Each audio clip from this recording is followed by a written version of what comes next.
Hello students, today we will do some another question. देखिए इसमें क्या है, find the angle between the vectors. इस बार हमें वेक्टर गिवन है। मैं मान लेती हूँ ये वेक्टर ए है और ये वेक्टर बी है, ठीक है। तो हम इसकी नेमिंग कर देते हैं वेक्टर ए और इसको बोल देते हैं वेक्टर बी। तो फॉर्मूला क्या हो जाएगा, vector A dot vector B is equals to, देखिए इस बार कंपोनेंट्स फॉर्म में है ना। कंपोनेंट फॉर्म का एक बार इधर से बहुत लेंथी में थर जाएगा, हम डायरेक्ट करते हैं। कंपोनेंट फॉर्म में हमारे पास कोस थीटा निकालने का फॉर्मूला क्या था, पहले चलो इसी को कर लेते हैं। Vector A dot vector B is equals to क्या होता है, magnitude of vector A into magnitude of vector B into में कोस थीटा।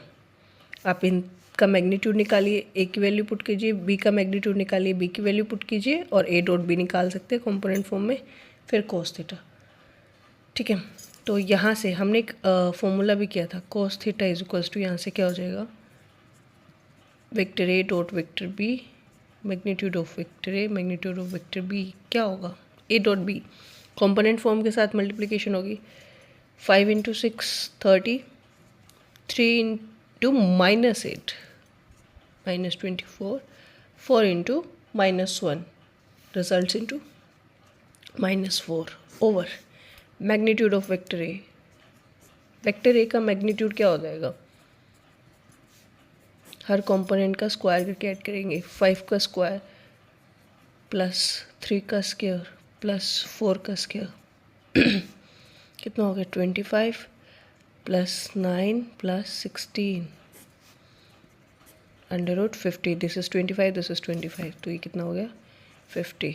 सिमिलरली बी का मैग्नीट्यूड क्या हो जाएगा हमारे पास, अंडर रूट 6 का स्क्वायर प्लस -8 का स्क्वायर प्लस -1 का स्क्वायर, 36 प्लस 64 प्लस 1 कितना हो गया 100 and this is 101।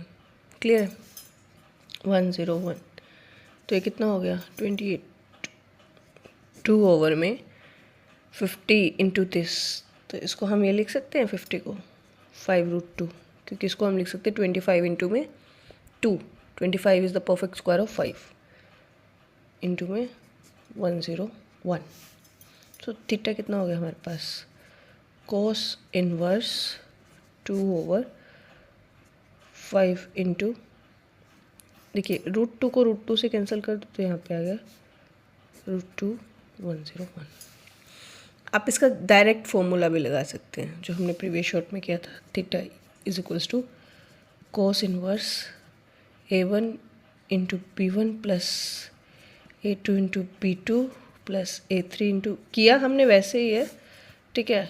The choice is yours, A1 का स्क्वायर A2 का स्क्वायर प्लस A3 का स्क्वायर और यहाँ पे होगा B1 का स्क्वायर प्लस B2 का स्क्वायर प्लस B3 का square. This is the direct formula for such type of questions and this is the way you can do it. Both the ways are valid.